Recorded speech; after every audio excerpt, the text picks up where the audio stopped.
Shalom. Ya, salam sejahtera bagi kita sekalian dimanapun Bapak Ibu berada, khususnya untuk jemaat JPT Lumajang, jemaat JPT Jatiroto. Mari kita bersyukur kepada Tuhan, kepada Dia Allah kita, Raja di atas segala raja. Kita bawa kehidupan kita untuk memuliakan Tuhan, untuk memuji Tuhan. Untuk itu pada saat ini kita akan segera memulaikan ibadah kita. Mari kita angkat pujian, Yesus Tuhan dan Allah kami.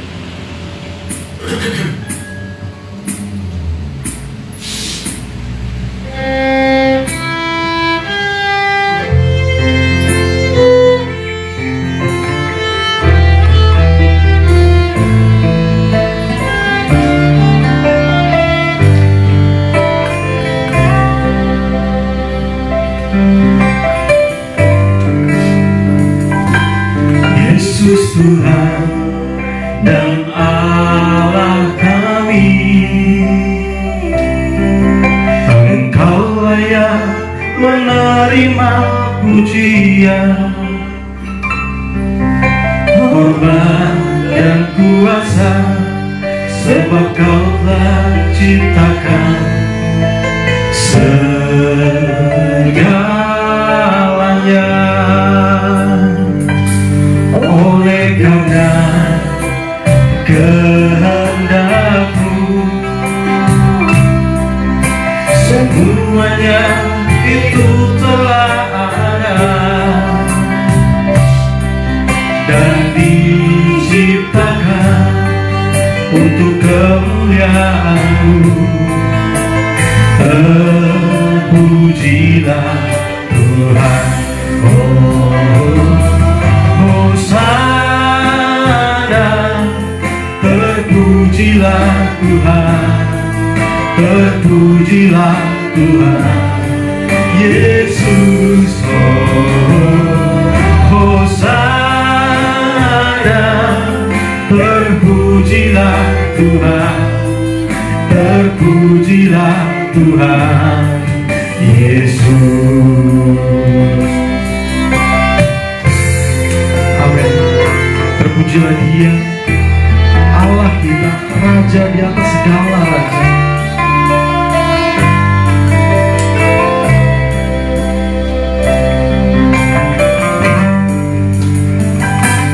Yesus Tuhan dan Allah kami, Ini pengakuan kami, Tuhan. Engkau layak menerima pujian, Segala kemuliaan bagi hormat dan kuasa, sebab Kau telah ciptakan segalanya. Oleh karena kehendak-Mu,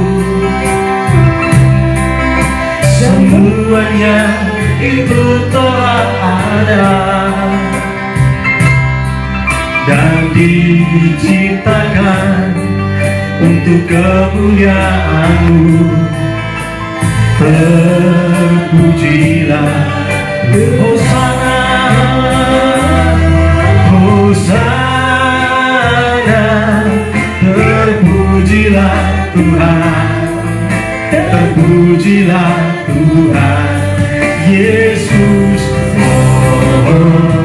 Hosana, terpujilah Tuhan, terpujilah Tuhan, Yesus.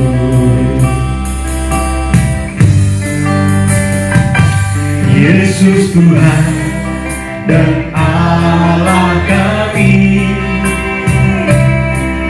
Engkau layak menerima pujian, hormat dan kuasa, hormat dan kuasa, sebab Kau telah ciptakan segalanya. Oleh karena kehendak-Mu, semuanya itu telah ada. terima kasih Tuhan. Dan diciptakan untuk kemuliaan-Mu. terpujilah. Sama-sama Hosana, Hosana, terpujilah Tuhan, terpujilah Tuhan Yesus. Hosana, terpujilah Tuhan, terpujilah Tuhan. Sekali lagi Hosana, Hosana, terpujilah Tuhan, terpujilah Tuhan Yesus. Hosana, terpujilah Tuhan, terpujilah Tuhan Yesus. Segala kemuliaan bagi Tuhan. Hosana, terpujilah Tuhan, terpujilah Tuhan Yesus. Hosana, terpujilah Tuhan, terpujilah Tuhan Yesus. Hosana, terpujilah Tuhan, terpujilah Tuhan Yesus. Hosana, terpujilah Tuhan, terpujilah Tuhan Yesus. Terpujilah Tuhan Yesus, terpujilah Tuhan Yesus.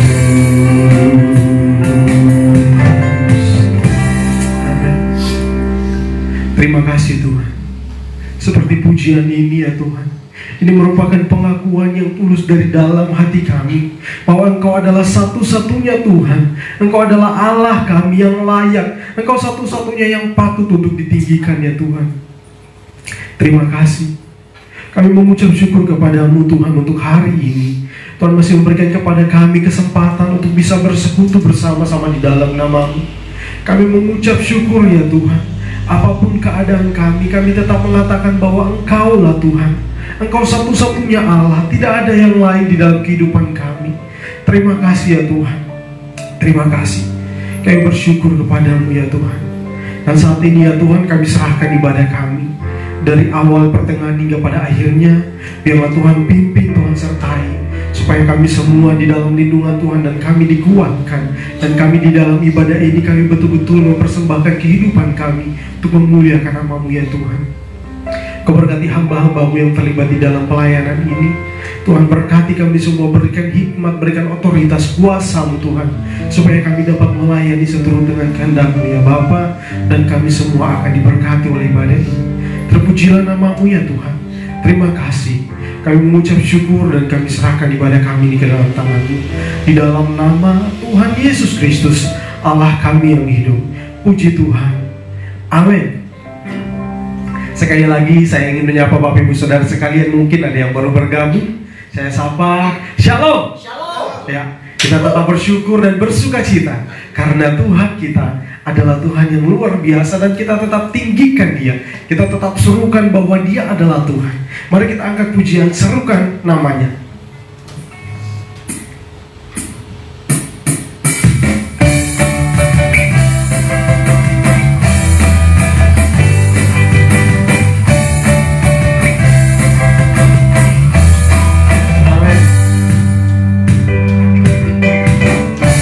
Tuhanku maha besar, Tuhanku maha kuasa, Raja segala raja. Dia takkan tergoyahkan, Dia takkan tergoyahkan, Dia takkan terkalahkan. Dia hidup dan berkuasa. Sekali lagi Tuhanku maha besar, besar, Tuhanku maha kuasa, Raja segala raja. Karena Dia takkan tergoyahkan, Dia takkan tergoyahkan, Dia takkan terkalahkan. Dia hidup dan berkuasa. Serukan namanya, Yesus Tuhan Raja.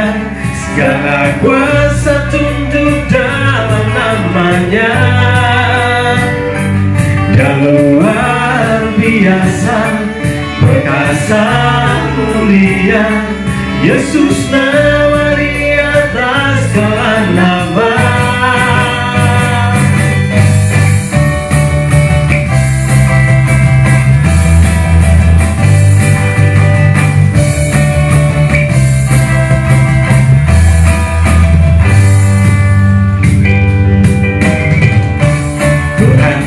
Maha besar, Tuhanku maha kuasa, Raja segala raja. Amin.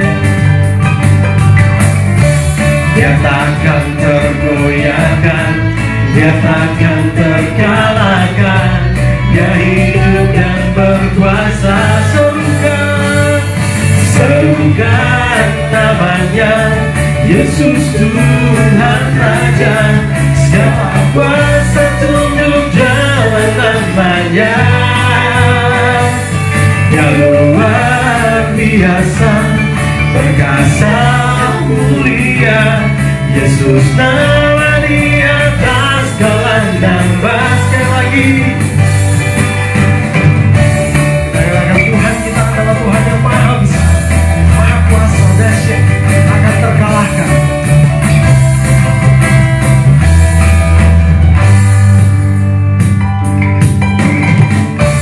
Tuhanku maha besar, Tuhanku maha kuasa, Raja segala raja. Katakan Dia takkan tergoyahkan, Dia takkan tergoyahkan, Dia takkan terkalahkan. Dia hidup dan berkuasa. Serukan namanya, serukan namanya, Yesus Tuhan Raja. Segala kuasa tunduk dalam namanya.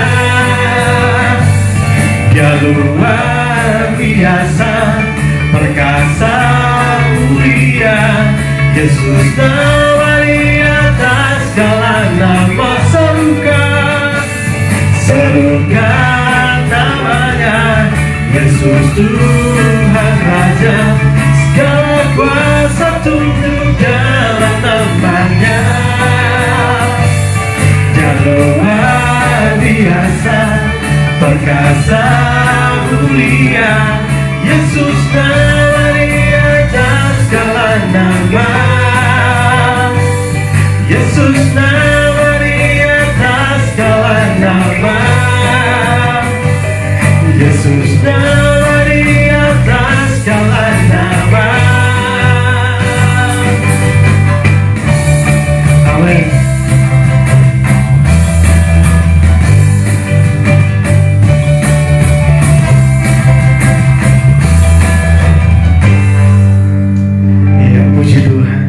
Biarlah hanya Tuhan kita Yesus Kristus yang layak untuk ditinggikan, diagungkan dari saat ini dan sampai seterusnya, sampai selama-lamanya dalam kehidupan kita. Kita bersyukur karena di dalam kesempatan ini kita juga masih dipelihara oleh Tuhan. Dan saat itu kita bawa kehidupan kita sebagai korban yang harum, yang berkenan kepada Tuhan. Mari kita angkat pujian untuk mendengarkan firman Tuhan. Kita angkat pujian, ku bawa korban syukur.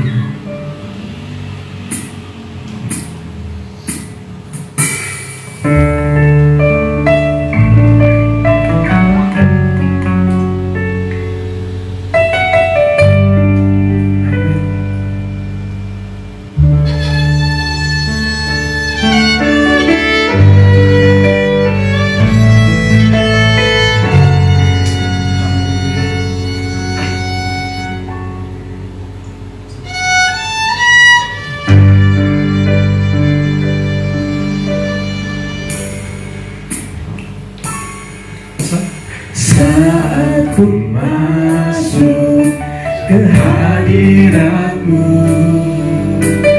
ku tersungkur dan sembah-Mu.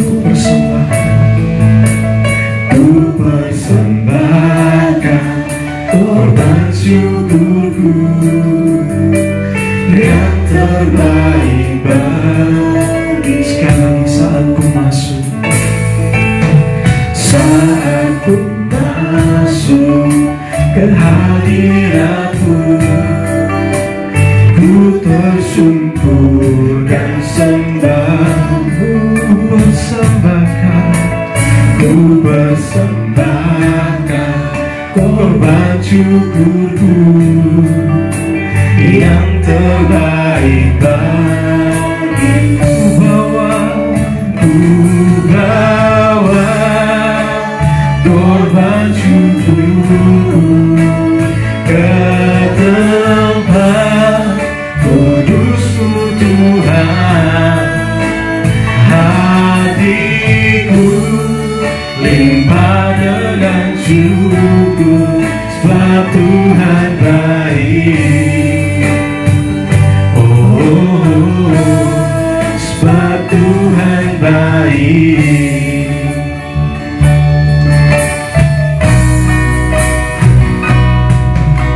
Saat ku masuk ke hadirat-Mu, ku tersungkur dan sembah-Mu.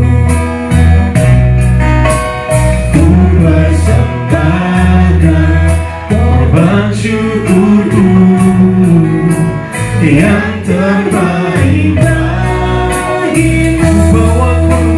Ku bawa korban syukurku ke tempat kudus-Mu Tuhan.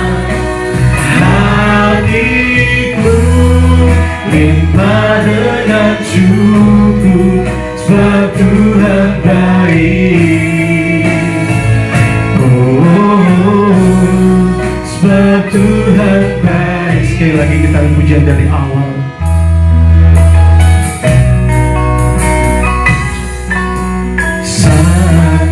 Masuk ke hadirat-Mu, ku tersungkur dan sembah-Mu. Ku persembahkan korban syukurku yang terbaik bagimu. Bawa korban syukur, korban syukurku ke tempat kudus-Mu Tuhan. Hatiku limpah dengan syukur, sebab Tuhan baik. Selamanya ku bawa korban syukur ke tempat kudus-Mu Tuhan. Hatiku limpah dengan syukur, sebab Tuhan baik. Selamanya ku bawa korban syukur ke tempat kudus-Mu Tuhan. Hatiku limpah dengan syukur, sebab Tuhan baik. Oh, sebab Tuhan baik. Oh, sebab Tuhan baik. Bapak Ibu Saudara yang terkasih di dalam nama Tuhan Yesus Kristus, jika kita melihat bahwa Allah sungguh terlalu baik bagi kita sekalian, segala sesuatu yang baik, yang terbaik bahkan sudah Tuhan berikan kepada kita. Bahkan nyawanya Dia berikan untuk menyelamatkan kehidupan kita yang akan binasa. Oleh sebab itu patut kita untuk selalu mengucap syukur, untuk memuji Dia, meninggikan namanya. Begitu saat ini kita siapkan hati kita, kehidupan kita persiapkan dengan baik untuk kita mau dilawat oleh kebenaran firman Tuhan. Mari kita satu di dalam doa. Bapa di surga, sungguh kami sangat bersyukur memiliki Engkau Tuhan di dalam kehidupan kami. Bahkan kata-kata kami pun tidak cukup untuk mengukir kebaikan-Mu, mengukir kesetiaan-Mu Tuhan yang telah Engkau nyatakan di dalam kehidupan kami. Terpujilah Engkau Tuhan. Terima kasih ya Tuhan. Saat ini tadi kami sudah memuji Tuhan dengan puji-pujian yang indah. Biarlah semuanya itu layak di hadapan Tuhan, menjadi persembahan yang harum, yang menyenangkan hati-Mu ya Tuhan, yang berkenan kepada-Mu ya Tuhan. Terima kasih ya Tuhan. Saat ini kami persiapkan kehidupan kami, hati kami, telinga kami, untuk mau dilawat oleh kebenaran firman-Mu ya Tuhan. Biarlah Tuhan Engkau yang menolong setiap kami untuk mengerti tentang segala kehendak-Mu Tuhan, untuk membuat kami semakin mengenal Engkau ya Tuhan. Kau juga Engkau memberkati hamba-Mu, berikan otoritas kepada hamba-Mu yang akan menyampaikan firman-Mu ya Tuhan. Berikan kuasa-Mu, pakai hamba-Mu dalam setiap perkataannya, sehingga semuanya itu dapat kami terima dengan baik dan dapat kami pahami. Biarlah Tuhan terus bekerja di dalam setiap firman yang disampaikan kepada kami, sehingga firman itu akan tumbuh di dalam hati kami dan menghasilkan buah-buah yang memuliakan nama-Mu ya Tuhan. Terpujilah nama-Mu ya Tuhan. Terima kasih. Kami mengucap syukur dan kami siap untuk menyambut firman dalam satu nama yang penuh kuasa, yaitu di dalam nama Tuhan Yesus Kristus, Allah kami yang hidup. Puji Tuhan. Amin. Pelanjut selanjutnya saya serahkan kepada hambanya, Bapak Gembala. Tuhan Yesus memberkati.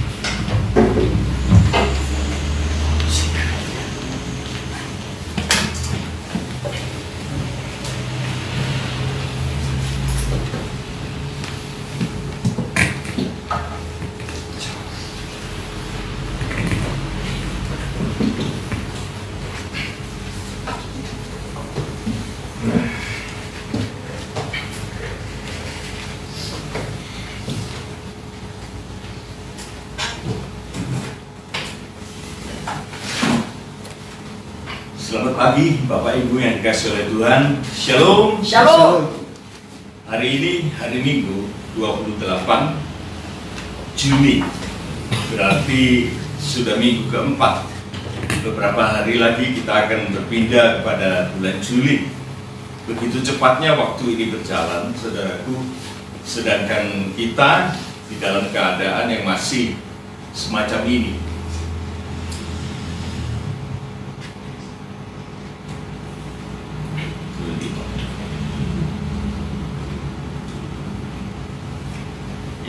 Tes. Kita dalam keadaan semacam ini, saudaraku, masih di bawah ancaman COVID-19. Untuk itu kita tetap tekun di dalam Tuhan, kita tetap berjaga-jaga, kita tidak boleh sembrono di dalam hal ini. Jangan beri peluang kepada pekerjaan iblis yang bisa saja menyelinap di dalam kesehatan kita dan mengganggu. Oleh sebab itu kita tidak izinkan, tetapi kita juga sebagai manusia yang diberi hikmat oleh Tuhan, maka kita juga harus berhati-hati. Tidak usah untuk sepertinya bahwa kita akan lepas atau bisa luput dari masalah-masalah semacam itu, dan kemudian kita mulai berspekulasi, kemudian ada lagi yang sifatnya oportunis gitu ya. Jadi apalagi ini sebagai para pemimpin, maka para pemimpin itu harus juga bertanggung jawab kepada anggota-anggota yang dipimpin, supaya mereka tidak terjerumus di dalam permasalahan. Kalau sebagai seorang pemimpin sifatnya spekulatif atau oportunis, ya bisa saja, karena memang ini waktunya kalau kita mau ngorbit dengan cepat ya. Jadi kalau seorang pemimpin sok nekat, dan kemudian mengajak anggotanya untuk masuk di dalam keadaan berbahaya, kalau saja misalnya pemimpinnya itu luput, tidak terkena apa-apa, maka sebentar aja memang cepat populer, jadi dianggap seorang yang sakti, mandraguna, bisa menghindari bahaya. Tetapi kalau pemimpin itu kena, saudaraku ya, kena sampai mati misalnya, maka pemimpin itu disebut oleh para anggotanya sebagai martir. Tetapi kalau anggotanya yang kena dan kemudian ikut mati, maka pemimpin itu biasanya ngomongnya enteng aja, dia bilang ya dia kurang iman ya. Itu namanya tidak bertanggung jawab, saudara ya. Jadi kita harus hati-hati, terutama kita sebagai pimpinan di dalam suatu gereja, di dalam suatu kelompok. Kita jangan membawa jemaat kita untuk masuk di dalam suatu yang berbahaya. Kalau mau masuk, masuk sendiri, tidak usah ajak-ajak ya. Puji Tuhan. Baik, saudaraku, kita akan segera memeriksa firman Tuhan. Yang kita bisa dapatkan itu di dalam 1 Yohanes pasal yang kedua, ayat yang ke-15 mulai. Ayat-ayat ini memang sering saya ulang-ulang, supaya memang semakin diulang, itu semakin menjadi ingatan kita. Dan ingatan akan firman Tuhan itu sesuatu yang baik, oleh karena dia merupakan penghuni di dalam hati kita. Ada firman Tuhan yang mengatakan, jagalah hatimu dengan penuh kewaspadaan, oleh karena dari situ terpancarlah kehidupan. Pertanyaannya, siapa yang jaga hati? Ya kita sendiri, saudaraku, karena Tuhan mengatakan jagalah hatimu. Tetapi ada tekniknya untuk menjaga hati itu supaya ada penghuninya. Penghuninya itu adalah firman Tuhan, adalah roh Tuhan, supaya hati itu terjaga dan penuh dengan Tuhan di dalamnya. Maka tidak ada perkara-perkara busuk itu yang bisa berkembang di dalam hati kita. Kalau hati kita kosong melompong, saudaraku, ada iblis satu keluar, kemudian tidak diisi dengan firman Tuhan, maka firman Tuhan juga mengatakan, maka iblis yang keluar itu tadi akan mencari teman 7 ekor, dan kemudian dia beramai-ramai masuk di dalam hati kita lagi, menjadi 8 ekor. Waduh, itu lebih payah. Tadinya 1, sekarang jadi 8. Oleh sebab itu kita mengerti kehendak Tuhan, maka secara rutin atau berkala dengan serius, bukan menjadi kebiasaan, bukan, tetapi serius, sesuatu yang senantiasa baru, bahwa kita menerima firman Tuhan itu yang akan menghuni dalam hati dan pikiran kita, maka kita akan terjaga dengan baik. Kita baca 1 Yohanes pasal yang kedua ayat yang ke-15, demikian firman Tuhan. Janganlah kamu mengasihi dunia dan apa yang ada di dalamnya. Iya. Jikalau orang mengasihi dunia, maka kasih akan Bapa tidak ada di dalam orang itu. Jelas, kalau hati kita dipenuhi dengan kasih akan dunia ini, maka tidak ada tempat buat kasih Allah itu ada di dalam kita.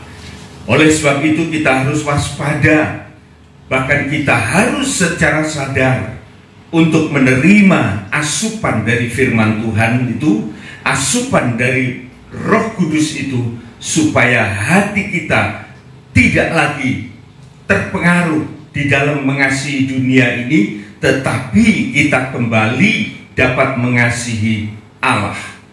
Terus, sebab semua yang ada di dalam dunia, perhatikan, sebab semua yang ada di dalam dunia, yaitu keinginan daging, jelas adalah keinginan daging, mabuk, pesta pora, seks, dan lain sebagainya.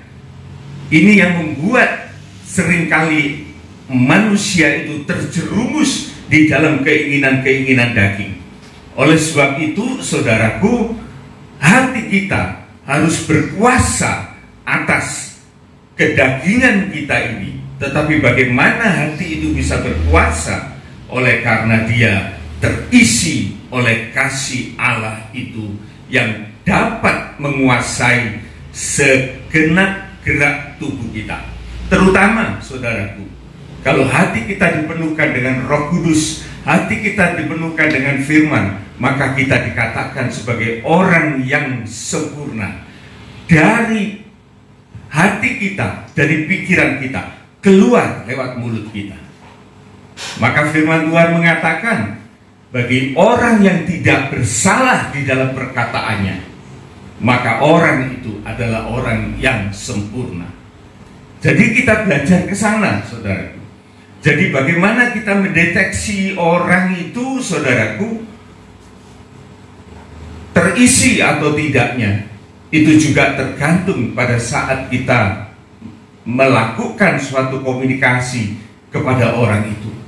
Dalam waktu beberapa saat kita bisa tahu siapa orang ini sebetulnya. Ulangi 16. Sebab semua yang ada di dalam dunia, yaitu keinginan daging dan keinginan mata, saudaraku, ini sangat-sangat berbahaya. Keinginan mata ini, saudaraku, wah, ini saya harus ada kesaksian ya. Jadi begini, saudaraku, keinginan mata itu bagaimana cara kita mengendalikan mata kita. Saya pernah berjalan dengan seorang anggota gereja, seorang Kristen, anggota gereja. Waktu saya berjalan dengan dia di sebuah mall, kebetulan berpapasan dengan seorang atau dua orang lawan jenis, dan saya melihat, ya sudah, melihat ya melihat. Saya pikir nggak ada salahnya kan, melihat kan tidak boleh. Kita itu seperti pakai kacamata kuda, tidak melihat orang juga tidak pantas. Setelah saya lihat ya sudah. Kalau saya pikir orang ini cantik, ya puji Tuhan lah, saya kok bisa ketemu orang cantik. Tinggal kenangan, itu bukan milik saya. Ya, saya sudah punya milik sendiri, tapi ya itu saya anggap sesuatu yang Tuhan kerjakan luar biasa. Tetapi saudara, teman saya ini kok saya lihat rada aneh gitu. Jadi papasan itu dia itu kok meluntir jalannya itu. Meluntir. Saya lihat tuh kepalanya itu meluntir. Jadi orang perempuan itu jalan, dia ikut mengikuti dengan pandangannya itu. Saya pikir, loh ini gimana toh? Nah kemudian saya ingat, ya inilah suatu keinginan mata itu, saudara ya. Salah satunya. Dan banyak lainnya, saudaraku. Kelihatan biasanya para ibu kalau sampai di mall, apalagi kalau ada di tempat toko perhiasan, waduh melotot, saudaraku, termasuk istri saya terus terang. Ya, tapi tidak apa-apa karena itu wajar gitu loh, saudaraku. Saya anggap itu wajar. Oleh karena siapa toh wanita yang nggak suka perhiasan, malah aneh kalau nggak suka. Tapi kalau suka, tapi dengan cara yang sepantasnya, itu saya bisa mengerti. Asal jangan semuanya kepingin dibeli dan semuanya menjadi kepikiran malam ngeroeng kalau udah dibelikan, itu membuat orang tersiksa, saudara ya. Jadi keinginan mata itu memang harus kita batasi. Terus keinginan mata serta keangkuhan hidup. Hidup yang sombong, glamor, sombong, ya. Terus bukanlah berasal dari Bapa. Itu semua bukan berasal dari Bapa, melainkan dari dunia. Dari dunia. Dunia ini, saudaraku, dalam bahasa yang lain disebut kosmos. Jadi kalau kosmetik itu juga ada dari perkataan kosmos. Kosmetik. Kemudian mode-mode, pakaian dan lain sebagainya. Itu berasal dari dunia ini. Memang itu baik, itu seni katanya. Itu adalah suatu peragaan mode. Boleh, bagus. Tetapi tahukah saudara bahwa segala produk dunia ini, saudaraku, itu berasal muasal seluruhnya dari dosa, termasuk pakaian. Kenapa manusia harus berpakaian? oleh karena menutupi ketelanjangan. Dan tidak cukup hanya di situ, dibuat satu mode, dan akhirnya mode itu kebablas, hampir kembali ke aslinya, saudara. Bajunya makin turun, roknya makin naik dan lain sebagainya, perutnya bolong dan aduh. Ini sudah kita melihat, saudara, mode dari keduniawian ini. Beginilah keadaannya, saudara. Jadi semuanya itu berasal muasal dari dosa. Sehingga kalau kita tidak bisa memiliki mata rohani yang bagus, maka kita akan terjebak dengan perkara-perkara imitasi dari dunia ini. Ada satu job, saudaraku. Job ini cukup lama, tetapi bisa di-upgrade. Saya baru dapat juga kok upgrade-nya. Saya pikir-pikir apa ya. Nah, sekarang di sini kan ada beberapa jumlah, bukan beberapa, banyak. Ya. Nah, saya tanya sekarang bagi yang pria ini, kalau ditanyai ada perempuan cantik tetapi hatinya jahat, judes. Ada perempuan yang biasa-biasa tetapi hatinya baik. Milih mana? Perempuan biasa, Om. Perempuan biasa? Iya. Sungguh? Iya. Perempuan biasa. Yang lain? Ya, sama. Sama? Bisa di make up. Bisa di make up? Bisa di make up? No. Nah, ini saya senang, saudara, karena mereka ini sudah melek mata semua ya. Jadi ini hasilnya dari firman Tuhan yang diterima setiap waktu. Jadi mereka sudah bisa punya hikmat dan mengeluarkan kata-kata. Kata-katanya itu kata-kata hikmat. Saya tahu berarti hatinya, ya. Ini membuat seseorang itu membuka jati dirinya. Dia mengatakan yang biasa tapi hatinya baik. Iya. Oleh karena kalau zaman dulu kan banyak orang yang mengatakan milih yang cantik sekalipun hatinya jelek, nggak masalah. Alasannya apa? Loh, nggak bertanggung jawab. Alasannya apa? Kenapa milih cantik, hatinya jelek, nggak apa-apa? Kenapa? Kenapa? Ini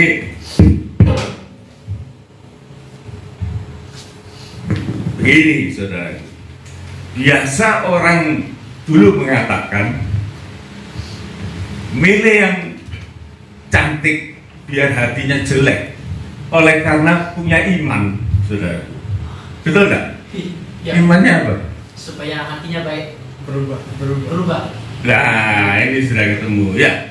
Jadi iman itu begitu, saudaraku. Dipakainya itu di dalam hal-hal yang dangkal-dangkal itu. Jadi kalau diajukan suatu pilihan, milih yang cantik dong. Loh, kenapa? Loh, kan ada firman Tuhan, hati itu bisa diubah oleh Tuhan. Nah, kalau muka, bagaimana cara ubahnya? Paling ditempel sama makeup. Wah, ya tidak sip lah, you know? Tapi itu kuno. Kalau sekarang lain, saudaraku. Kalau mau dipercantik, nggak pakai makeup, kirim Korea. Nah, dokter bedah plastik kan masih banyak. Nah, kalau keluar dari poliklinik itu, dari klinik itu, kalau tadi musang keluarnya dari kucing. Nah, ini saudaraku. Jadi begitu dunia itu mempunyai daya tarik yang luar biasa, sehingga orang itu tidak waspada dan kemudian dia terjerumus, saudaraku. Terus ayat 17. Dan dunia ini sedang lenyap dengan keinginannya, tetapi orang yang melakukan kehendak Allah tetap hidup selama-lamanya. Nah, ini suatu yang perlu kita pikirkan, kita renungkan, bahwa dunia ini, saudaraku, dengan segala keindahannya, dengan segala kepalsuan, kemolekan, gemerlapnya dunia ini, firman Tuhan mengatakan sedang lenyap. Bukan akan lenyap, bukan, tetapi di dalam proses dia lenyap, dalam proses penuaan, dalam proses kerusakan, dan pada akhirnya dia lenyap dan disertai dengan segala keinginan-keinginan yang ada di dalamnya, segala yang memikat manusia. Tetapi orang yang melakukan kehendak Allah, ia tetap eksis, dia tetap hidup, bukan untuk sementara, tetapi untuk selama-lamanya. Oleh sebab itu, saudaraku, kita selalu dihadapkan kepada pilihan. Manusia ini sejatinya hidup itu ada di dalam pilihan. Yang tidak bisa kita pilih itu apa, bro? Kelahiran. Orang tua, ya, orang tua itu kita tidak bisa pilih. Terus apa lagi? Suku dan bangsa. Suku dan bangsa bisa pilih. Zaman sekarang bisa, bro. Jadi pindah KTP, pindah warga negara bisa. Jadi orang masih punya kesempatan untuk milih. Apalagi? Kematian. Kematian bisa dipilih, bro. Ada orang yang bunuh diri. Apalagi? Tidak ada lagi, saudaranya. Jadi memang orang itu hanya dihadapkan kepada satu pilihan, itu tentang orang tua dan leluhur dan keluarga, itu termasuk. Oleh sebab itu di sini, saudaraku, saya ingin memperingatkan, kalau kita ini seizin Tuhan menjadi orang tua, mengertilah bahwa anak-anak kita itu tidak punya pilihan lain, sehingga kita sebagai orang tua harus mempunyai satu yang terbaik bagi anak-anak kita. Itu poinnya, saudara. Seorang anak tidak bisa untuk memilih orang tuanya. Dia dilahirkan dengan kodrat bahwa dia harus dilahirkan dari orang tuanya. Oleh sebab itu, seorang tua, dia harus memberikan yang terbaik kepada anaknya. Oleh karena anak itu tidak punya lagi kesempatan untuk memilih siapa-siapa. Ini bagi yang para jomblo ini, ini perlu sekali kalau kalian nanti sudah masuk di dalam pernikahan dan kalian sudah menghadirkan seorang manusia di dunia ini sebagai anak, maka dia tidak punya pilihan lain selain memilih saudara sebagai orang tua. Jadi apa yang harus saudara berbuat? Jadilah orang tua yang betul-betul mempunyai satu tanggung jawab yang luar biasa terhadap anak-anak. Lain dari itu, saudaraku, ternyata iblis memakai dunia ini. Dunia ini jangan disamakan dengan bumi. Bumi itu adalah materinya, tetapi dunia ini adalah sistemnya. Sehingga kalau kita berbicara tentang dunia ini, saudara, kita berbicara tentang sistem yang ada di dalamnya, yang sekarang kita hidup di dalamnya. Begitu gemerlap. Kalau buminya ini sudah makin lama makin tua, saudara. Tetapi oleh karena upaya dari sistem ini, dunia itu sepertinya makin lama makin semarak. Memang betul iya, makin semarak dalam segala sistemnya.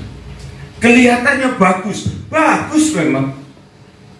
Kalau dulu kita hidup sebagai orang-orang yang primitif, tetapi sekarang oleh karena kemajuan zaman, maka segala sesuatu bisa dipermudah, saudara. Bagus, semuanya bagus. Tetapi di dalam kebagusan, kebaikan yang kita bisa jalankan ini, saudara, tetap ada penunggangnya. Penunggangnya itu iblis. Saudara tidak usah bingung sebetulnya lihat dunia ini. Wah, nanti ada zaman komputer, itu berarti zamannya antikris. Orang Kristen ributnya setengah mati, diramsi. Waduh, ini komputer ini antikris. Tapi sekarang gereja semua pakai komputer, semua ngantongi komputer. Ngantongi apa ya? Antikris. Betul nggak? Ini suatu fakta, saudara. Makanya jangan kita bodoh.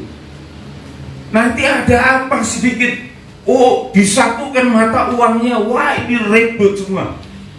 Itu sistem, saudaraku. Dunia punya sistem untuk memperbaiki diri. Dulu KTP kita ini kertas. Sekarang kartu pakai elektronik KTP bagus enggak? Bagus saudaraku, enak sekarang. Kita menjadi orang yang bonafit, megang kartu kredit, kita nggak usah ngantongin uang, nggak takut dirampok, bayar lebih cepat, lebih enak, nggak resiko, nggak usah hitung-hitung. Bagus. Dan ini semua akan berubah, saudaraku, menuju segala yang bagus, saya katakan. Tetapi selalu di dalam kemajuan, kebagusan ini ada penumpangnya, yaitu iblis. Kita nggak usah heran. Jangankan dunia, gereja ini loh saudaraku, firman Tuhan ini bisa ditumpangi saudaraku. Apalagi yang hal-hal kayak gitu. Orang nanti dikasih chip 666, tangannya chip 666, oh semua bingung, waduh bingung. Bingung apa? Itu semua sistem. Tetapi yang kita tahu saudara, bahwa di dalam sistem itu iblis itu ikut campur di dalamnya, sehingga manusia ini saudara tidak akan bisa lepas dari dunia ini. Nah saudara, sehingga di dalam hal ini ada daya tarik dunia ini yang membawa kita ini saudara mempunyai keinginan-keinginan, bahkan keinginan itu sangat berbahaya. Kita baca di dalam Yakobus pasal yang pertama, Yakobus pasal yang pertama,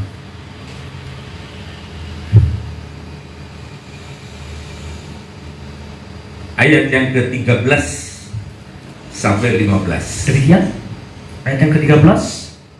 Apabila seorang dicobai, janganlah ia berkata, pencobaan ini datang dari Allah. Pencobaan itu saudaraku berasal dari keinginan manusia itu sendiri. Dan iblis tahu betul.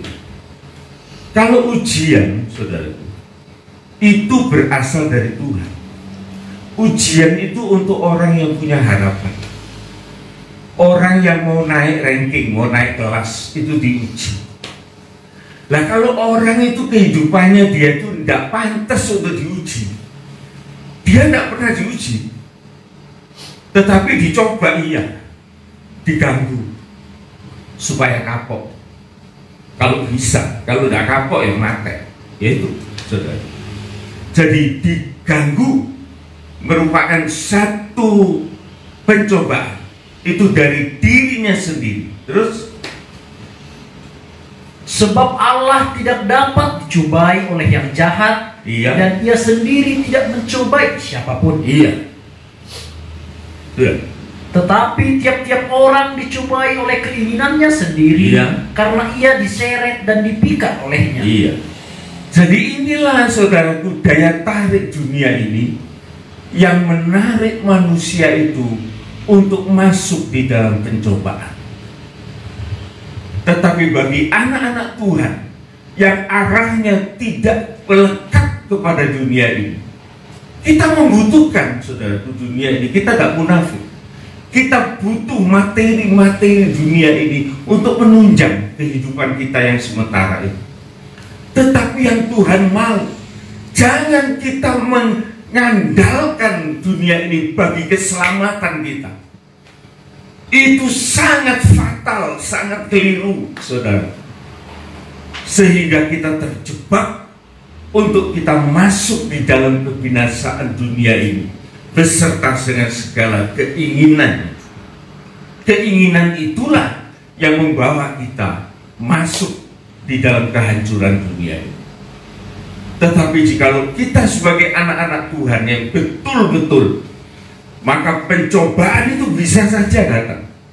Tetapi itu kita bisa konversi, kita bisa ubahkan itu menjadi satu ujian. Pencobaan ini saudaraku bukan sesuatu yang main-main. Secara intensif, iblis itu kalau mencobai manusia itu tidak sekali loh saudara.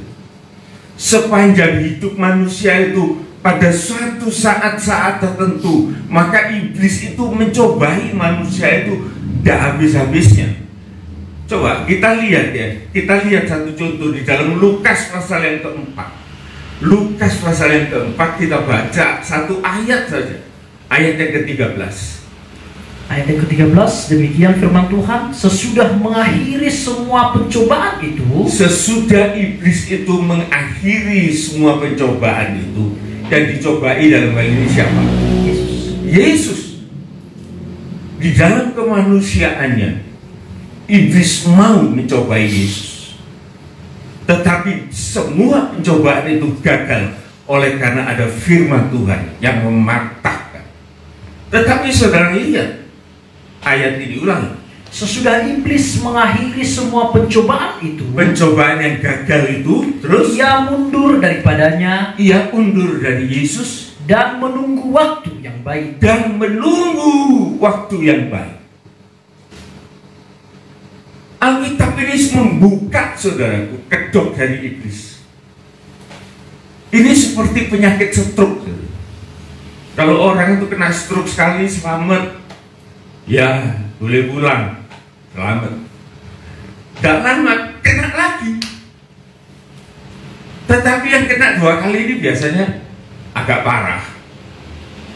Selamat, bisa pulang lagi. Coba lagi 3-4 kali, bahkan sampai puluhan kali. Ini modelnya iblis ini, saudaraku, untuk mencobai manusia. Dia secara intensif, dia tidak kendor, dia tidak mundur. Sehingga manusia ini, saudaraku, kalau dia tidak dewasa dan tidak punya kemampuan untuk memilih, untuk memilah, untuk memikirkan, saudaraku, maka manusia itu mengambil ketetapan, menetapkan sesuatu yang salah di dalam pilihannya. Ini sangat berbahaya. Oleh karena begitu manusia ini berpihak kepada dunia, saudara, secara otomatis dia akan menjadi musuh dari Allah. Kita lihat kebenaran ini di dalam Yakobus pasal yang keempat. Yakobus pasal yang keempat.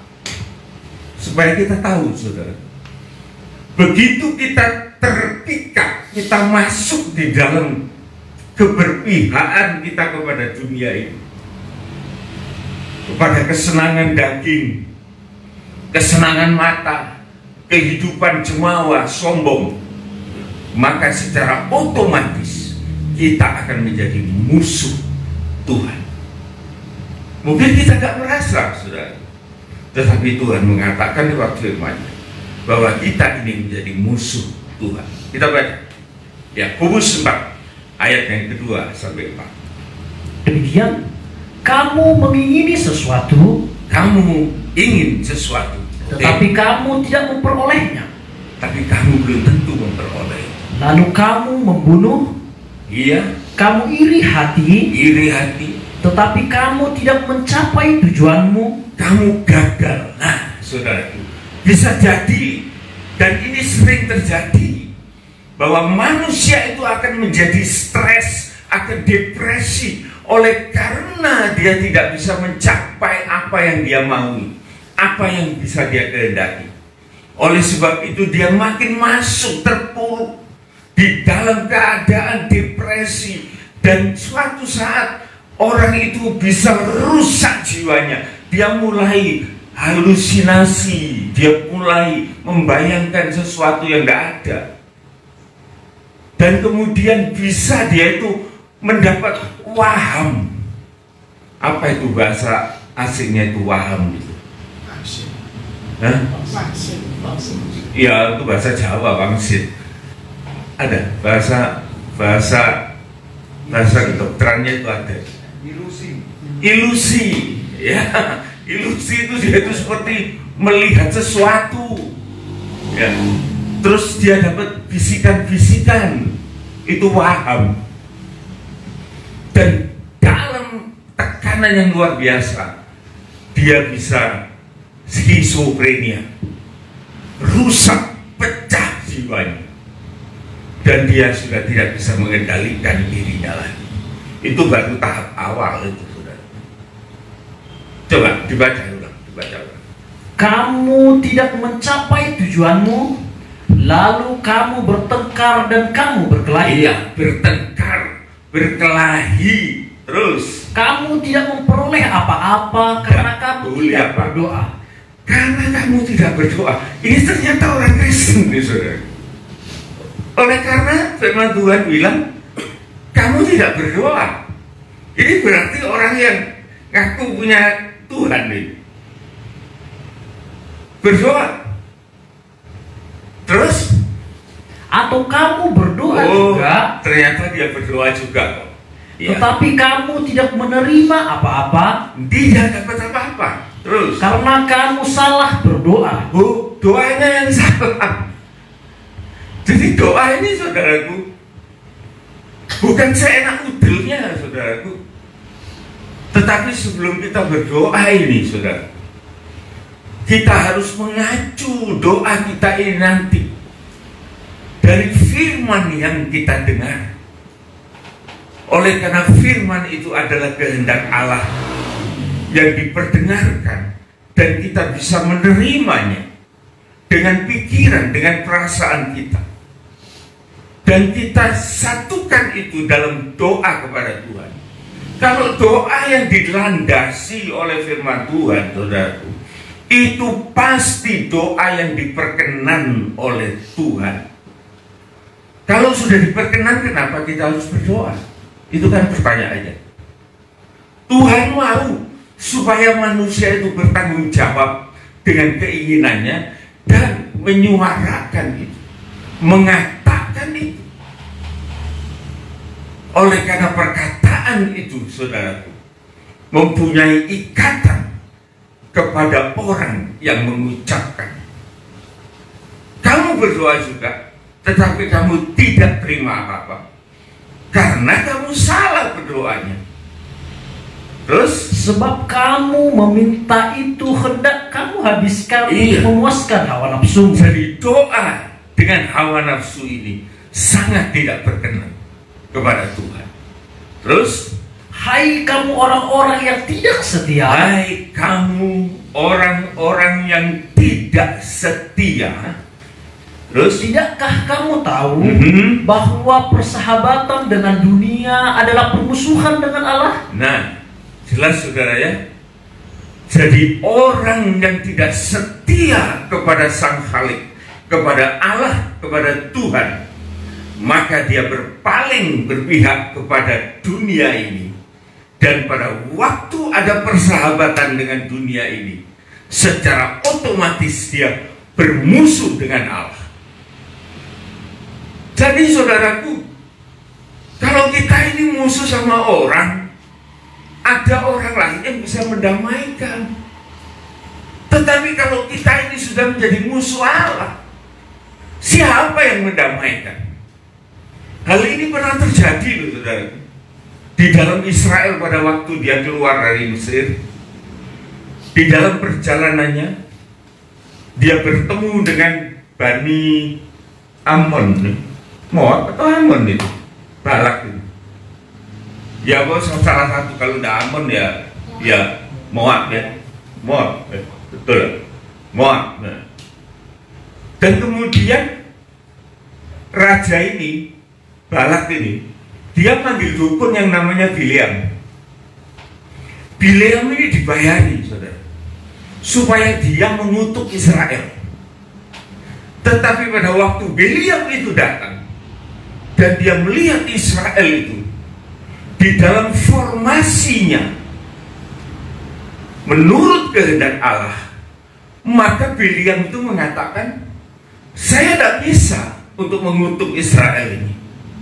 Oleh karena dia ini adalah bangsa yang dilindungi Tuhan, dan formasi dia di dalam perjalanan seturut perintah Tuhan, maka saya tidak bisa mengutuk. Balak menjadi marah dan dia bilang pada Bileam, kamu kutuki dia di lain sudut-sudut, barangkali ada yang bisa kececer, yang bisa kamu kutuk. Tetapi pada waktu itu Bileam berkata, tidak ada yang bisa saya kutuk. Dan Tuhan tidak boleh saya mengutuk orang yang dilindungi oleh Tuhan. Jadi inilah saudaraku, keadaan orang-orang yang berada di dalam kehendak Tuhan. Tidak ada musuh yang bisa menjamah dia. Tetapi saudaraku, pada waktu Balak marah kepada dukun ini, dan Balak mengatakan, saya akan memberi kamu upah yang luar biasa jikalau kamu bisa mendatangkan celaka atas Israel. Kemudian Bileam ini mengatakan, Tuan Raja, Israel ini dia tidak akan bisa hancur oleh bangsa-bangsa lain. Dia tidak ada musuh yang bisa mengalahkan Israel. Tetapi musuh Israel ini yang sejatinya bisa menghancurkan Israel adalah Allah itu sendiri. Coba saudara, pinternya Bileam ini dukun nih. Dia bilang, nggak ada bangsa-bangsa bisa mengalahkan Israel. Tetapi aku tahu, Raja, Israel ini nanti hancur lebur kalau dia itu bermusuhan sama Allah. Lah terus bagaimana? Kemudian Bileam memberikan nasihat kepada Balak, masukkan perempuan-perempuan cantik di tengah-tengah Israel supaya pemuda-pemudanya ini hancur moralnya. Mereka akan mengikuti perempuan-perempuan dari Moab, dan mereka akan menyembah berhala-berhala Moab. Dan di saat itu Allah akan marah dan dia hancur oleh tangan Allahnya sendiri. Sungguh saudara, pada waktu itu, kalau tidak salah di Sitim, pada waktu itu hancur Israel itu oleh karena dia mulai menyembah dewa-dewa di luar Allah, mengikuti perempuan-perempuan yang disuplai oleh bangsa lain, supaya pemuda-pemuda itu terhasut dan mengikuti dia. Sehingga Israel itu pada waktu itu hancur lebur. Untung ada satu orang pemuda, anak seorang imam, yang bernama Eliezer. Iya, namanya Eliezer.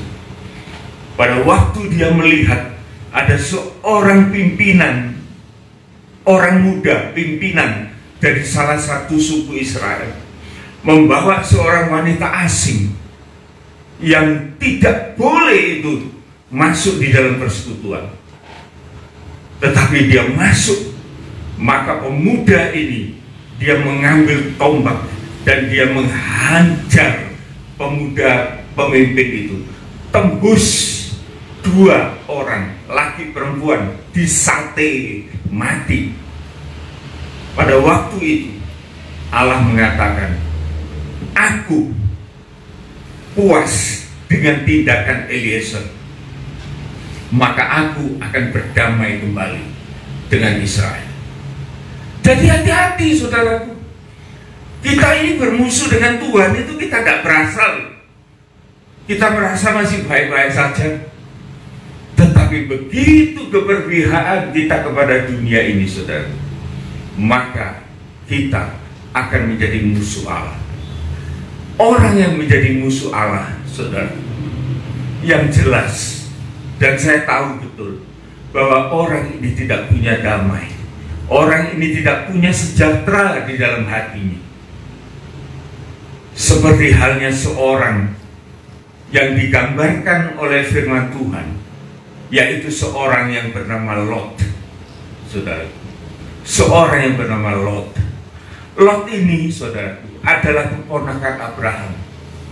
Lot ini orang yang baik, tetapi oleh karena dia berpindah masuk di dalam keduniawian, maka saudaraku, dia mengalami kehancuran total luar biasa. Dia sih tidak apa-apa, tetapi anak-anaknya, istrinya, bahkan dia sendiri jatuh di dalam suatu keadaan yang sangat parah. Kita baca saudaraku kali ini di dalam 2 Petrus pasal yang kedua.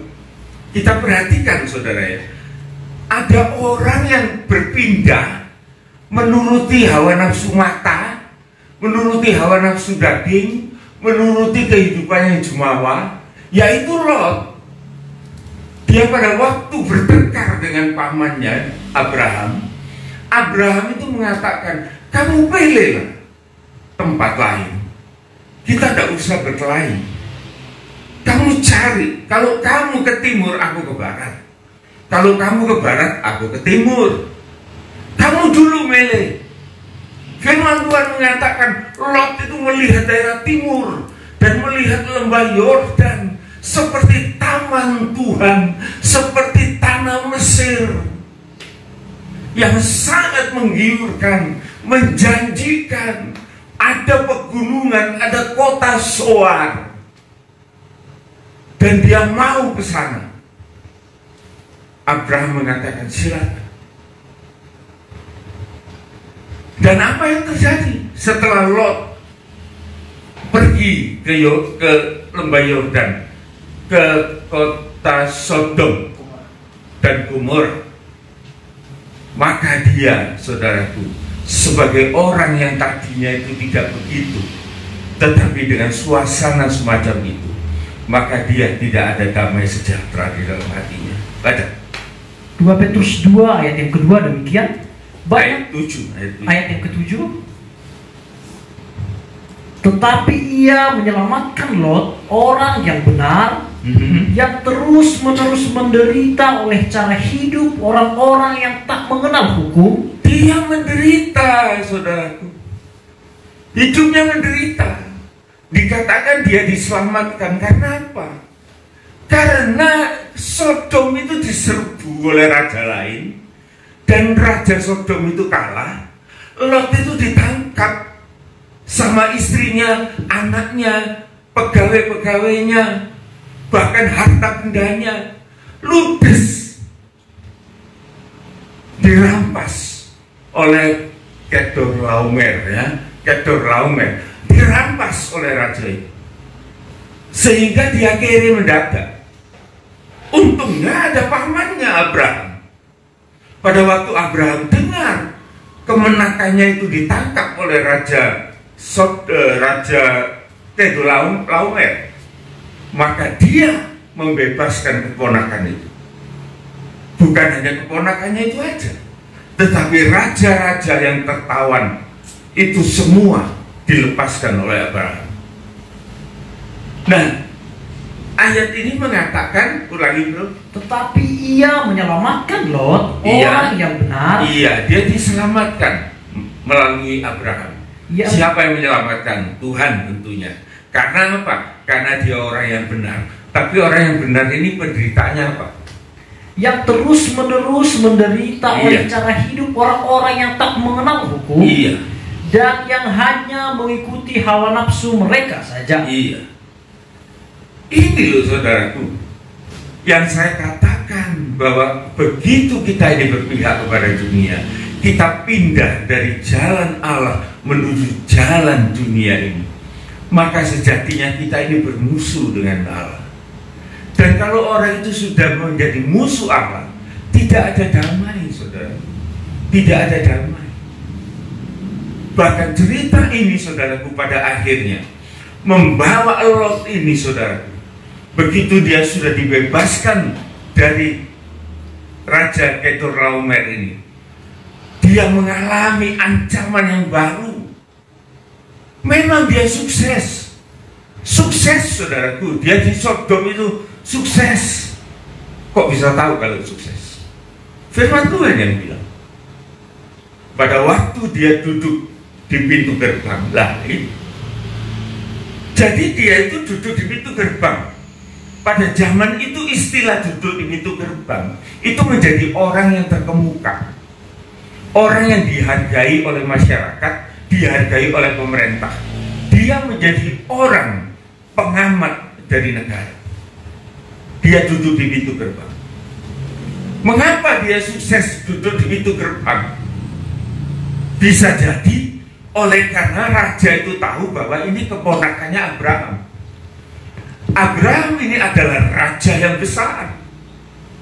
Tentu Lot ini dapat penghargaan. Sukses ya saudara.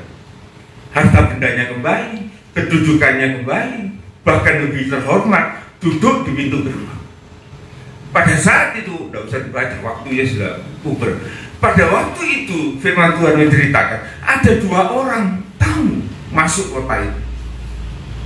Tetapi pada waktu Lot melihat 2 orang tamu ini, Lot punya perasaan yang tajam bahwa 2 orang ini bukan orang sembarangan. Ini adalah malaikat-malaikat Tuhan. Maka Lot datang kepada orang itu, dan orang itu dipersilahkan dengan paksa untuk mampir ke rumahnya.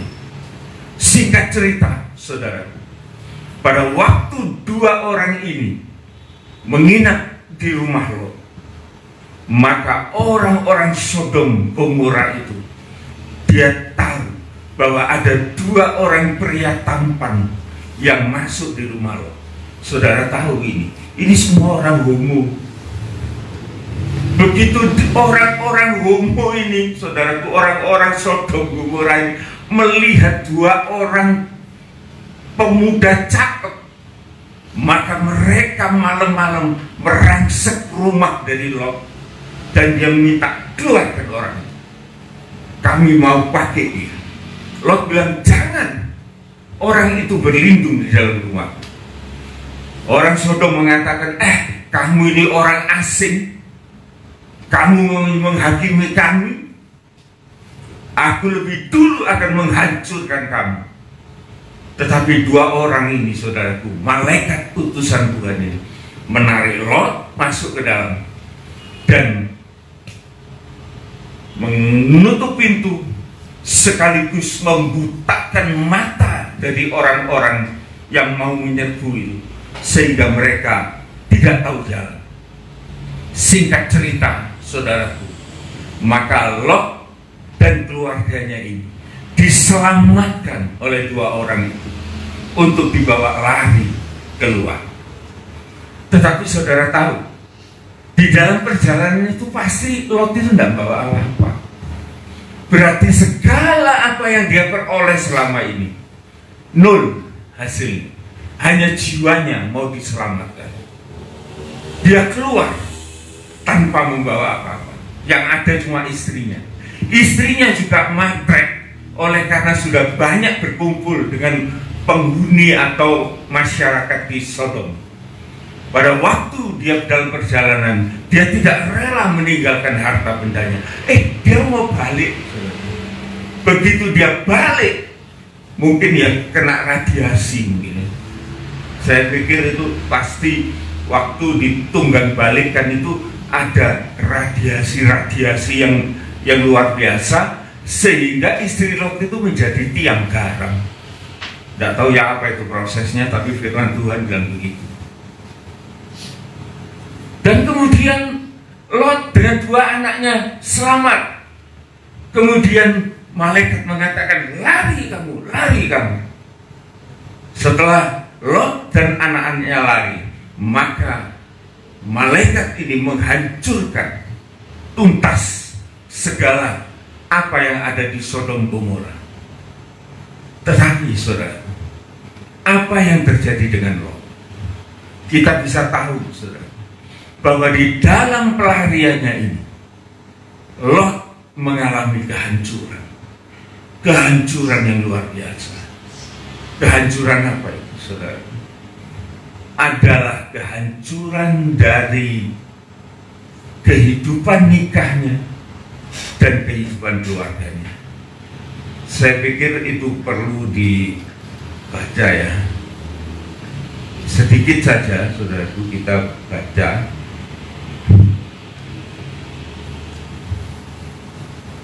Iya. Ayat yang ke-30 dari Kejadian 19. Ini ringkasan terakhir Kejadian 19 ayat 30 dan seterusnya. Demikian. Lot dan kedua anaknya perempuan. Iya, Lot melarikan diri disertai dua anak perempuannya. Terus, pergilah Lot dari Zoar dan ia menetap bersama dengan kedua anaknya perempuan di pegunungan. Lari ke pegunungan karena dia tidak berani lagi tinggal di Zoar.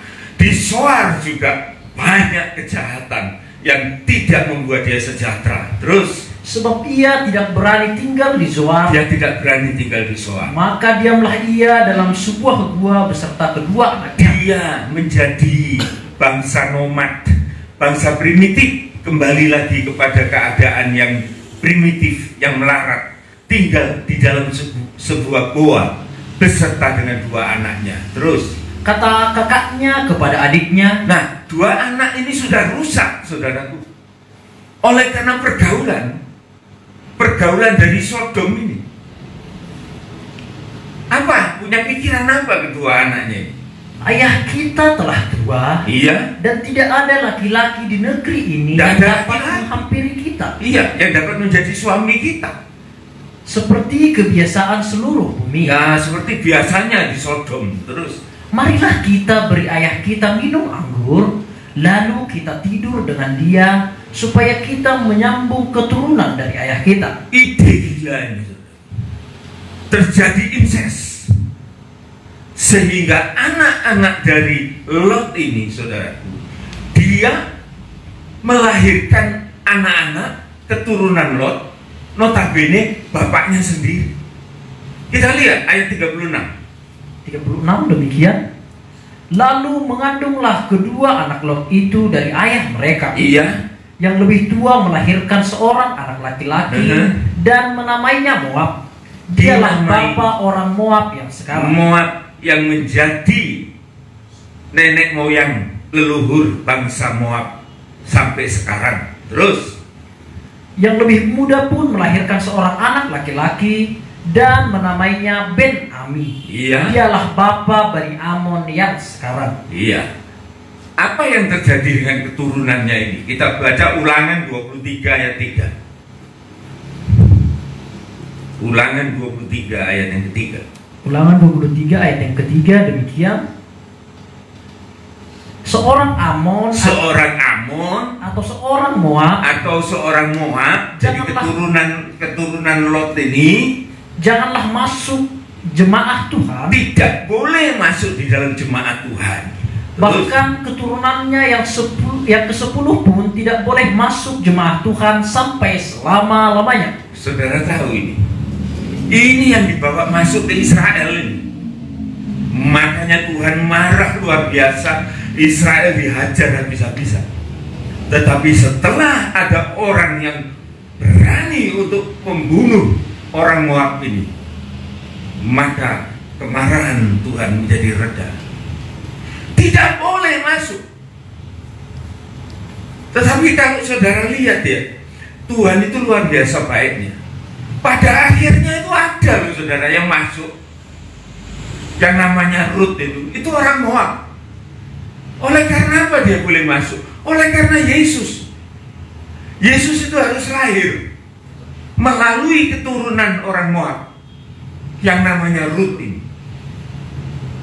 Luar biasa. Ada restorasi yang besar di dalam rencana Allah yang luar biasa. Itu udah kesempatan lain kali kita akan pelajari. Tetapi kali ini saudaraku, yang saya ingin tekankan kepada kita semua, kita melihat dunia ini yang sekarang di dalam keadaannya yang bersolek, tetapi kita tahu bahwa di dalamnya ada kepalsuan yang banyak. Dan semuanya produk dari dunia ini adalah berasal dari dosa. Dan semua orang suka akan produk dosa ini. Mahatma Gandhi, seorang pemimpin India, mengatakan, sebetulnya bumi ini bisa mencukupi kehidupan manusia yang ada di permukaannya. Tetapi bumi ini menjadi miskin apabila di antara mereka ini satu orang aja mempunyai jiwa yang serakah. Maka bumi ini tidak mampu untuk mengisi hati orang yang serakah. Ini seorang Mahatma Gandhi, saudara, pernah mengeluarkan suatu statement yang demikian. Bumi ini cukup kaya diciptakan oleh Tuhan bagi kemaslahatan manusia. Tetapi jikalau ada yang serakah satu aja, bumi ini tidak mampu untuk mengisi hati orang serakah.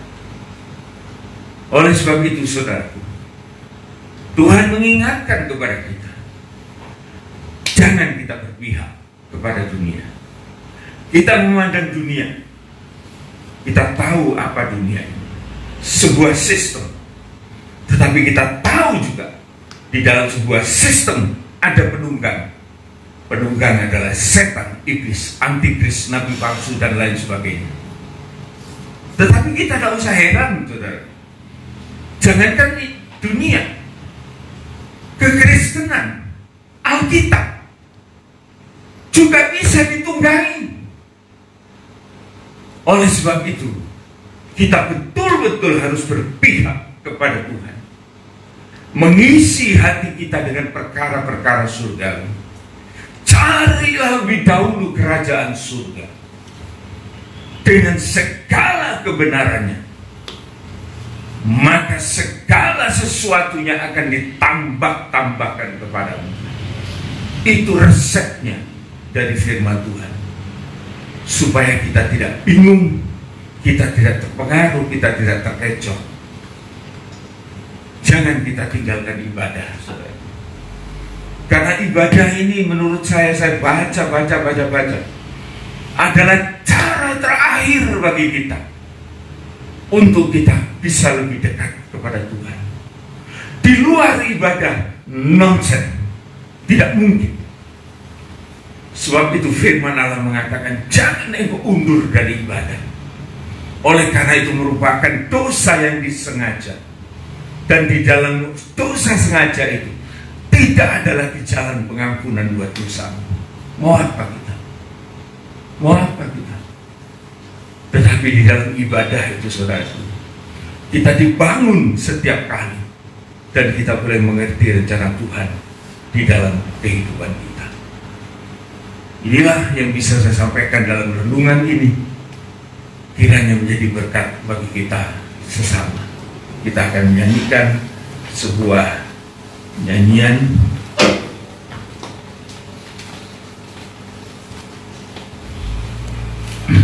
(57) Salut. Kalau kita ikut dunia, saudaraku, kita hanya cari berkat untuk kepuasan kita sendiri. Tetapi kerajaan surga juga banyak berkat, bukan untuk kita saja, tetapi kita diberi melimpah untuk kita menjadi berkat bagi sesama. Dan segala doa kita adalah doa yang benar, bukan didasari atas hawa nafsu. Dan Tuhan berkenan membagi berkat itu dalam kehidupan kita.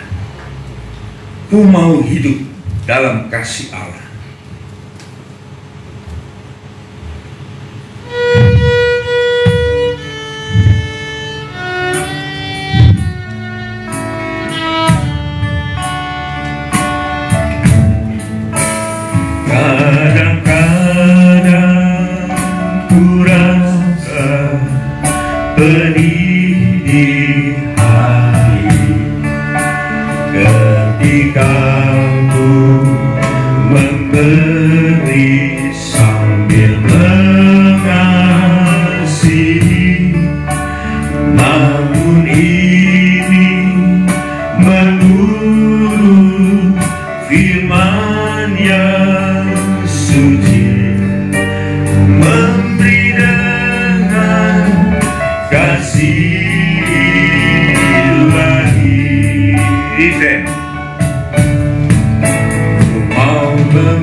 tunjukkan jalan menuju kehidupan yang hanya dicapai dengan kematian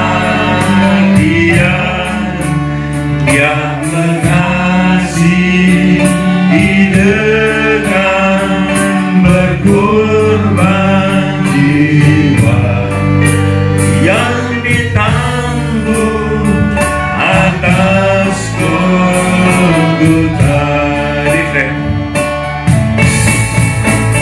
Kau memberi hingga tiada yang beri dan mengasihi hingga tiada kasih lagi. Ku mau hidup seperti kehendak Tuhan, mengasihi tanpa kesudahan. Nyanyian ini, saudaraku, ayat-ayatnya kedengaran aneh. Ayat ini mengatakan, baik pertama, kadang-kadang aku merasa pedih di hati ketika aku memberi sesuatu kepada orang lain sambil ngasih. Itu artinya ada satu pengorbanan yang membuat kita ini merasa ada satu pengorbanan untuk orang lain. Namun ini menurut firman yang suci, menurut perintah Tuhan harus begitu. Memberi dengan kasih ilahi. Kasih manusia gak nututi, saudaraku. Pedih hatinya, merasa sayang dengan apa yang diberikan. Tetapi kalau kasih ilahi itu ada di dalam kita, maka kita memberi dengan sukacita. Referennya juga mengatakan aneh. Ku mau memberi hingga tiada yang ku beri. Apa itu, saudaraku? Sudah di batas kemanusiaan kita. Kita sudah tidak mau lagi berbagi dengan orang lain. Kita khawatir kalau kita tidak cukup. Sudah habis yang aku beri. Dan mengasihi hingga tidak ada kasih lagi. Habis-habisan kasih manusia tidak ada lagi. Tetapi ada satu statement. Ku mau hidup seperti kehendak Tuhan, yaitu mengasihi tanpa batas, tanpa kesudahan. Kita nyanyikan refrainnya, saudara. Ku mau memberi hingga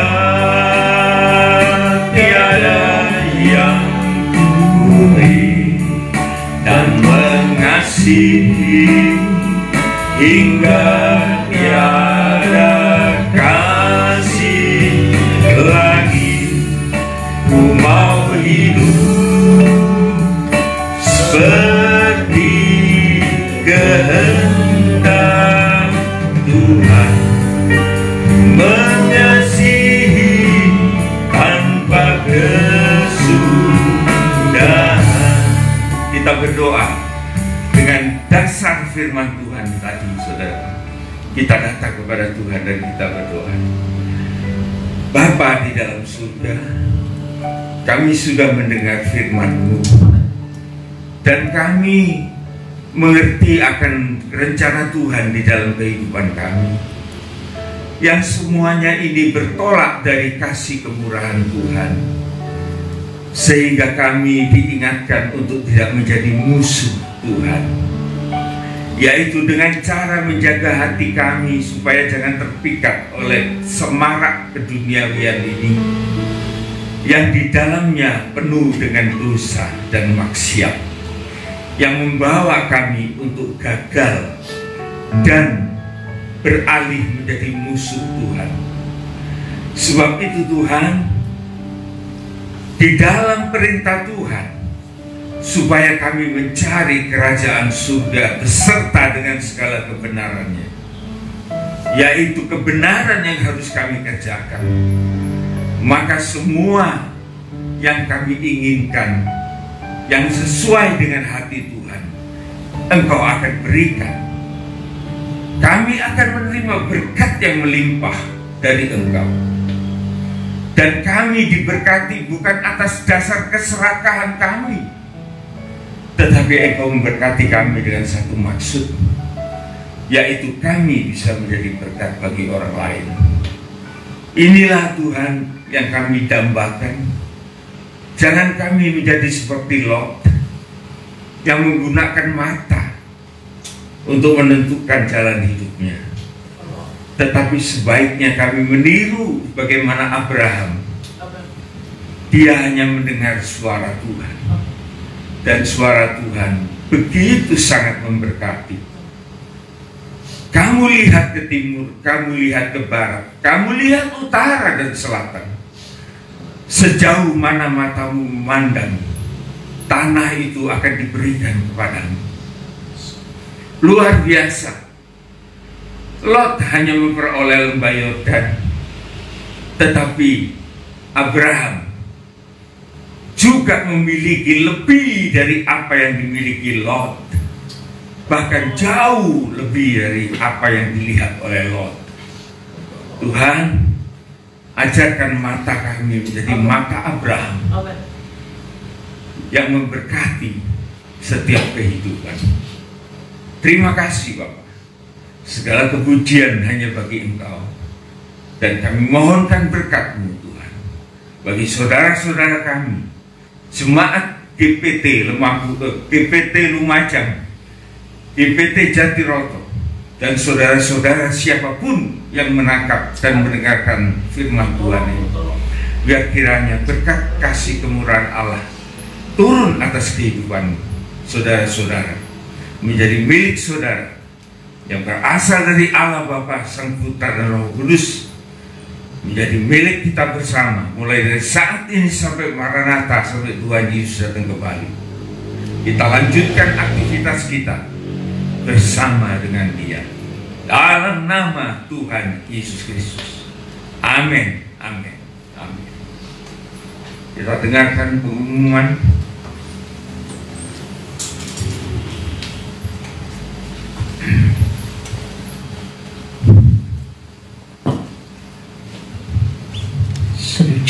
Ya, sebentar Bapak Ibu Saudara, saya akan bacakan pengumuman kita untuk 1 minggu ke depan. Ibadah masih tetap berjalan seperti biasa. Seperti hari ini kita jalankan Bapak Ibu Saudara live streaming sampai pemerintah atau sampai masa di mana kita boleh beribadah dengan damai, dengan tenang, tanpa ada satu gangguan atau tanpa ada satu kekhawatiran bagi kebaikan kita bersama Bapak Ibu Saudara. Jadi kita nikmati ibadah-ibadah ini, kita tetap setia di dalam mendengarkan firman Tuhan. Yang kedua Bapak Ibu Saudara sekalian, yang ingin saya bagikan, bagi sekolah minggu tetap berjalan seperti biasa. Kami akan berikan firman Tuhan melalui drama, melalui ilustrasi, dan lain animasi, dan lain sebagainya. Kiranya ibu-ibu yang memiliki anaknya yang ada di sekolah minggu boleh menuntunnya, dan juga boleh bekerja sama dengan anak tersebut untuk mengerjakan tugas. Tidak mengapa, semuanya untuk kepujian kemuliaan nama Tuhan. Yang ketiga, bagi Bapak Ibu Saudara yang ingin memberikan persepuluhan namun sibuk mungkin di rumah atau mungkin takut untuk keluar, boleh langsung menghubungi saya dan Saudara Olpi. Kami akan datang ke rumah Bapak Ibu Saudara dan menyerahkan perpuluhan itu kepada bendahara gereja kita. Dan yang keempat Bapak Ibu Saudara, bagi Bapak Ibu yang lagi sakit atau yang berulang tahun atau apa saja yang ingin didoakan, boleh juga menghubungi kami berdua dan kami akan datang ke rumah Bapak Ibu Saudara sekalian. Karena kami non-stop 24 jam Bapak Ibu Saudara, stay 24 jam. Ya, itu saja pengumuman yang bisa saya bagikan Bapak Ibu Saudara. Tetap semangat di dalam melayani dan mendengarkan firman Tuhan. Tuhan Yesus memberkati, jangan kasih kendor. Shalom, puji Tuhan.